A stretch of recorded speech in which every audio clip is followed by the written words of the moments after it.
ഓരോ മാസവും ഒരു വ്യക്തിയെ വലിയൊരു മേശ പോലെയുള്ള ഒരിടത്തേക്ക് അയക്കുന്ന ഒരു ലോകത്തിന്റെ കഥയാണിത്. ഈ സ്ഥലം എല്ലാ വശത്തുനിന്നും വലിയ മതിലുകളാൽ ചുറ്റപ്പെട്ടിരിക്കുന്നു.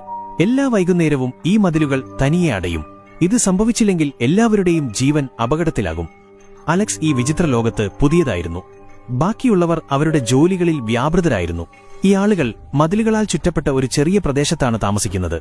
എല്ലാ ദിവസവും രാവിലെ ഈ മതിലുകൾ തനിയെ തുറക്കും. റണ്ണേഴ്സ് എന്ന് വിളിക്കപ്പെടുന്ന ചില ആളുകൾ പുറം ലോകത്തേക്കുള്ള വഴി കണ്ടെത്താനായി രാവിലെ ഈ മതിലുകൾ കടന്നുപോകുന്നു.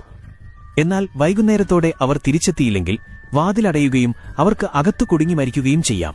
അലക്സ് ഇതെല്ലാം വളരെ ശ്രദ്ധയോടെ നിരീക്ഷിക്കുകയായിരുന്നു. അവനും ഈ ലോകത്തുനിന്ന് പുറത്തു കടക്കാൻ ആഗ്രഹിച്ചു. അതുകൊണ്ട് അവൻ ഒരു റണ്ണറാകാൻ ശ്രമം തുടങ്ങി. എന്നാൽ ബാക്കിയുള്ളവർ അവന്റെ ശ്രമങ്ങളെ പരിഹസിച്ചു. കാരണം അവൻ പുതിയവനായിരുന്നു. ഇവിടുത്തെ നിയമങ്ങൾ അവൻ അറിയില്ലായിരുന്നു. അപ്പോൾ അവൻ മുമ്പ് പലതവണ മതിലുകൾക്കുള്ളിൽ പോയിട്ടുള്ളൊരു റണ്ണറെ കണ്ടുമുട്ടി. അലക്സ് വാതിലിനടുത്ത് പോയി അകത്തേക്ക് പോകാൻ നിർബന്ധിച്ചു. പക്ഷേ വൈകുന്നേരമായി വാതിൽ അടയാൻ തുടങ്ങിയിരുന്നു. എല്ലാവരും അവനെ തടയാൻ തുടങ്ങി.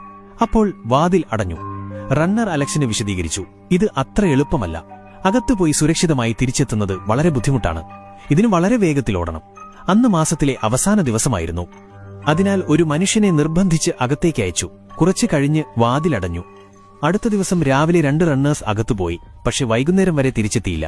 എല്ലാവർക്കും വളരെ പേടിയായി. കാരണം ഇപ്പോൾ വാതിൽ വീണ്ടും അടയാൻ പോകുകയായിരുന്നു. അലക്സ് ദൂരെ നിന്ന് 2 റണ്ണേഴ്സും തിരിച്ചെത്തുന്നത് കണ്ടു. അവരിൽ ഒരാൾ ബോധരഹിതനായിരുന്നു. വാതിൽ അതിവേഗം അടയുകയായിരുന്നു. അവർ സമയത്തെത്തിയില്ലെങ്കിൽ അകത്തു മരിക്കും. ഇത് കണ്ട അലക്സ് ഒന്നും ആലോചിക്കാതെ വാതിൽ അടയുന്നതിനു മുമ്പ് അതിനകത്തേക്ക് ഓടിക്കയറി. അകത്തെത്തിയതിനു ശേഷം റണ്ണർ അലക്സിനോട് പറഞ്ഞു, നീ എന്തിനാണ് ഇവിടെ വന്നത്? ഇനി നമുക്കെല്ലാവർക്കും മരിക്കാം. നിനക്കും ഞങ്ങളോടൊപ്പം കൊല്ലപ്പെടാം.